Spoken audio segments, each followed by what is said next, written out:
Lizzie Velasquez doesn't wear her heart on her sleeve, she wears it on her wrist. They got me the heart charm. Faith is very important to me.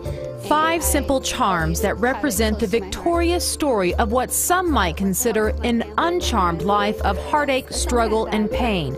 Lizzie is one of only 3 people in the world with a rare syndrome that does not allow her to gain weight. I was called Skinny Bones. That was a really big one. Skinny Bones, Grandma, because a lot of people told me I looked really old.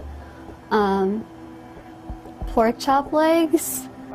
Lizzie is 20 years old, blind in one eye, and has never weighed more than 62 pounds. Walking down the hallways to go to lunch or anything like that, kids would stop and point at me and make fun of me because I look different. Lizzie's the first to admit life hasn't been so easy. I would pray every single night that I would wake up in the morning and look like one of you. Classmates immediately shied away from her. There were some nights when I would go home and I would just cry and cry and cry in my room by myself, and I would never tell my parents that other kids were picking on me because I didn't want them to go to the school and make a big scene. Lizzie says she privately endured years of stares and accusations of having an eating disorder before finally understanding her purpose in life as a messenger of hope and comfort. My faith, my family, and my friends are the 3 things that have gotten me where I am today, and have definitely been a huge part in my turning point of realizing that I need to be positive about this. Lizzie is in college working toward a career as an inspirational speaker. Here, these 6th graders were hanging on her every word. Raise your hand if you've ever been bullied or picked on. For dumb reasons, right? If you have braces, if your hair's a certain way, maybe for the people you hang out with, and it's not fun, is it? Her message is simple: stay true to yourself. If I speak to a room of 1,000 people and I affect the life of one person, that's all that matters to me. Lizzie is fully healthy. She's not fragile like she may appear, but as of today, there is no cure for her condition, and she says that's okay. I would never change it because all the opportunities, all the lives I'm being able to touch right now, I don't feel like I'd be able to do that if I didn't look the way I did.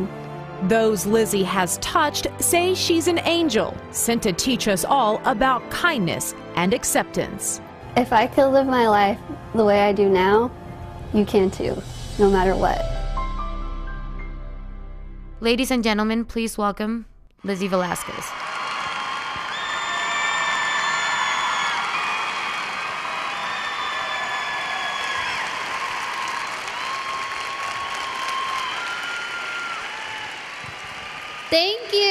Thank you so much.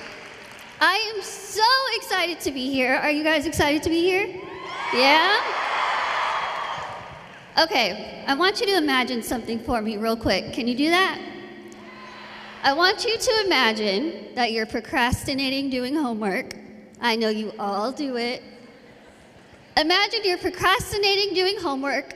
You're at home, you're on the computer, you're looking on YouTube to listen to music.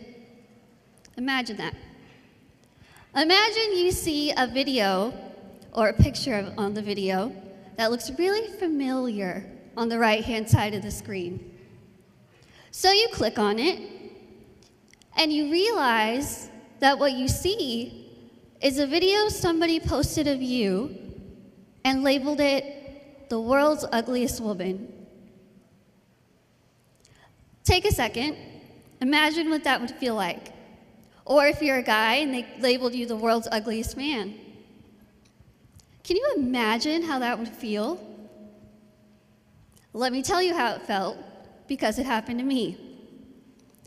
I was at home, and the video was of me from a TV show that I was on when I was 11 years old. The video clip was 8 seconds long. It had no sound, and it was titled "The World's Ugliest Woman." I scrolled down only to find that there were over 4 million people who saw this video. 4 million. I continued to scroll down a little more, and I saw that there were thousands and thousands and thousands of comments on this video. Not one was positive. Not one. You know how I know that? Because I sat there and I read every single comment. I don't know why I did it, but I did. The comments range from people giving me tips on how to kill myself. They range from saying, "You're so ugly. Why don't you just go out with the bag over your head? Because if people see you, they're going to go blind." People are asking why my parents didn't abort me if they were going to have such an ugly child. These comments literally felt like somebody was putting their fists through the computer screen and punching me over and over and over. As you saw in the video, I have a very rare undiagnosed syndrome. There's only 3 people in the entire world that we know of that have this syndrome. It doesn't have a name. I personally think it should be called the Lizzie syndrome.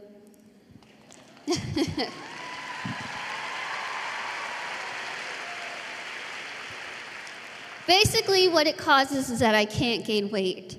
I'm 23 years old, and I've never weighed over probably about 64 pounds my entire life.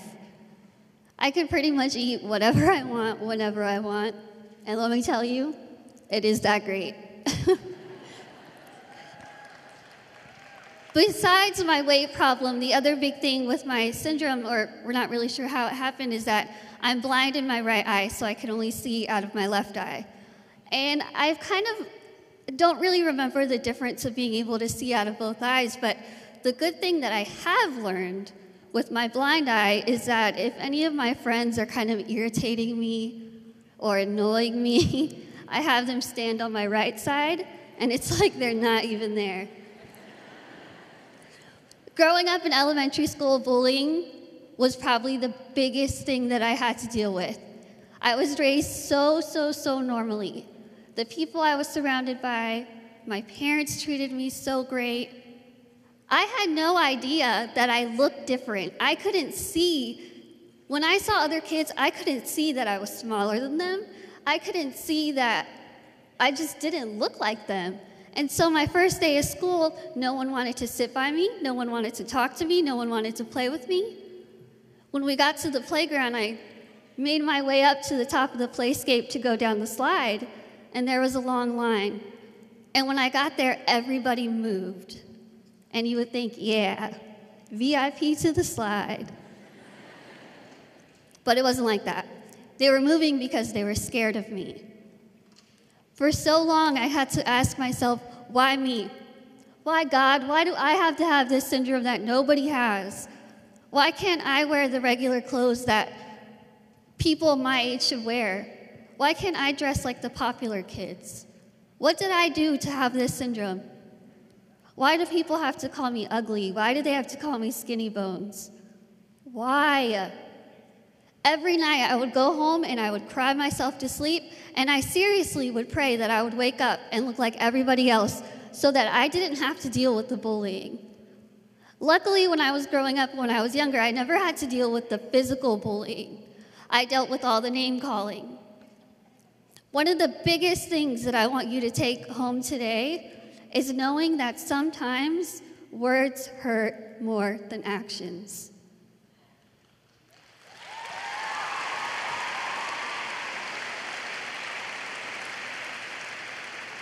You can sometimes call someone stupid or dumb or whatever it may be and then think, I was just kidding, I didn't even really mean it. To that person that you're saying it to, it could hurt them so bad. They could be having a really bad day, then you say, you're so stupid, you're dumb, whatever it is. That could just be the tipping point for them. As I got older, I was kind of starting to become more aware of my condition and more able to say, you know what, I am just like everybody else. So when I was in 8th grade, I decided I'm going to try out for cheerleading.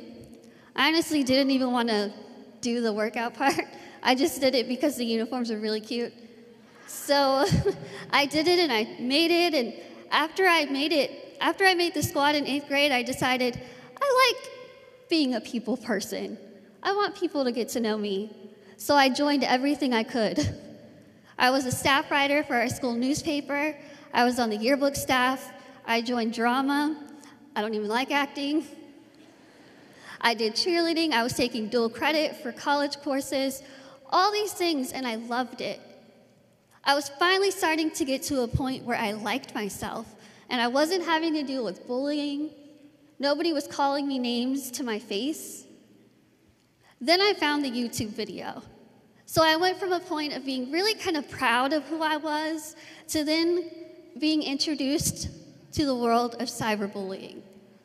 It's not only YouTube comments that I'll get, it's emails that people will send me and say, go kill yourself. Or they'll say, kill it with fire. And they're referring to me, a human, as an it. All these things kind of just started really getting to me.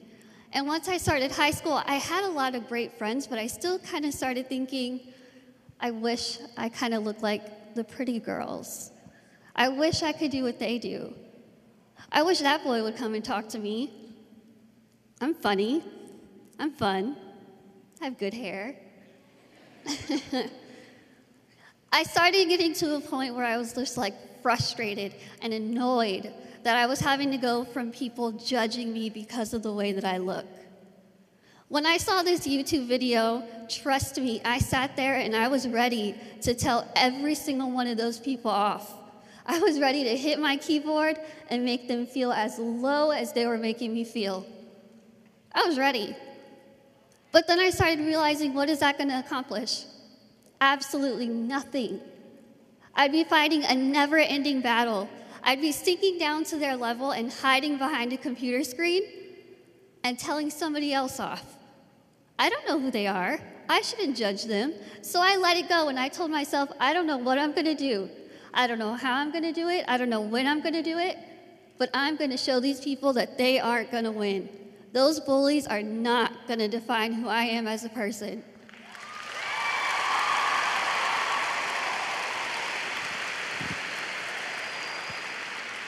So I decided, once I kind of getting towards the end of high school, I decided I was going to set 4 goals for myself. First goal, motivational speaker. Second goal, publish a book. Third goal, graduate college. Fourth goal, have my own family and my own career.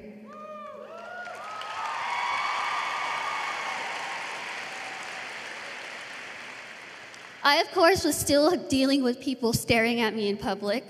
People saying, if I'm with my friends or if I'm with my parents, they'll talk to my parents while I'm standing there and say, oh, how old is she? What is she doing? And I'm like, I can speak. Hi, how are you? I set these goals for myself and I started working. I started working as hard as I could, and guess what? I'm on my 6th year of motivational speaking.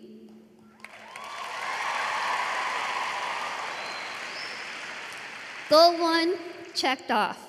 Second goal, by the time I was 21 years old, I published my first book called Lizzie Beautiful in English and in Spanish.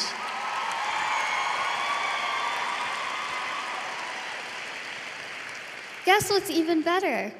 My second book came out on September 1st of this year.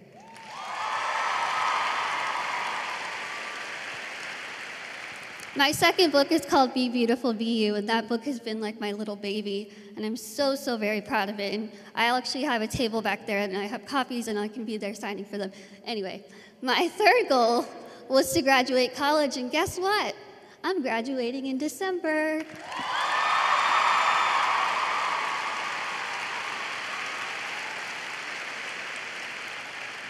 I'm graduating from Texas State University, and yes, I came all the way from Texas, and it is very cold here. I'm graduating with a degree in communication studies and a minor in English.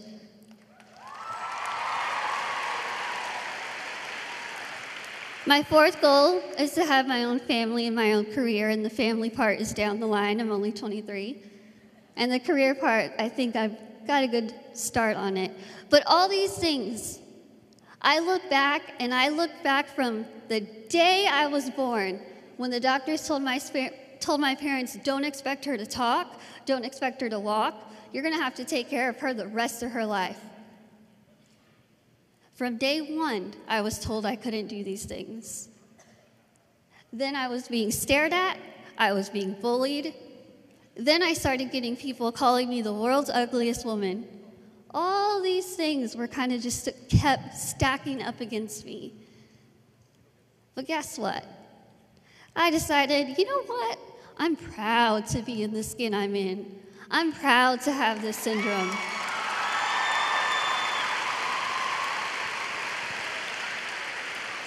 Every single one of you sitting in here has something to be proud of. Don't let those bullies tell you you can't do something. Don't ever let them tell you you're not good enough to do something. Because you know what? If somebody says, Lizzie, you can't do that, you'll never do that, automatically in my head I say, dare me.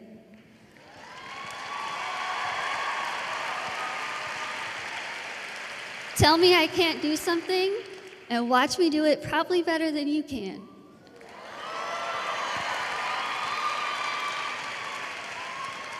I might not look like Kim Kardashian or all the people on the magazines or all these famous movie stars. I don't look like that, but I don't care.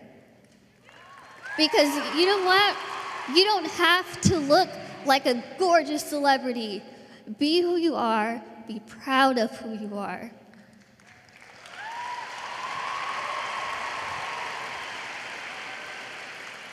The best way to get revenge on bullies is to fight back with your accomplishments.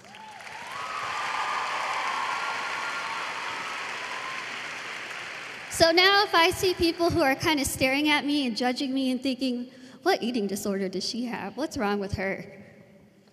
I kind of want to go up to these people and say, hi, I'm Lizzie. Maybe you should stop staring and start learning.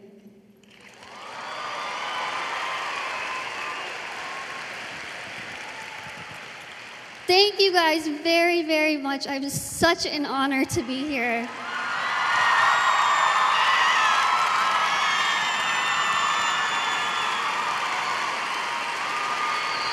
Thank you. Again, I'll be back there in the back, and thank you.